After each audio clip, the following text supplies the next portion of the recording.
Hey, folks. Archibald Carlisle here, digging through the depths of the internet so you don't have to. Oh, this is definitely a morbid one, baby doe.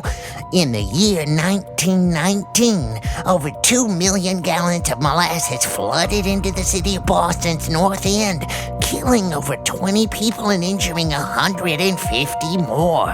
They were buried in a surprisingly fast-moving wave of thick and heavy goo.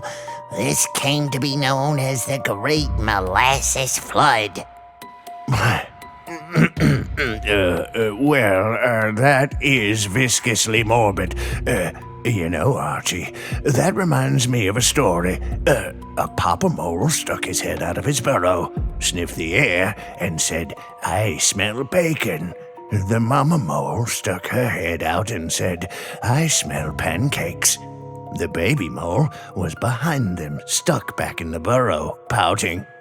"Funny, all I smell down here is molasses."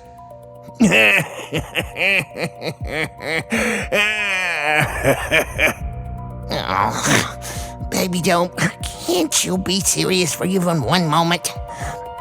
Sorry about that, folks. Be sure to follow us for more morbid subjects. Baby doe, once the censors figure that one out, we're gonna get flagged. Come on, Archie. I mean, a story about drowning in molasses. Death took its sweet time.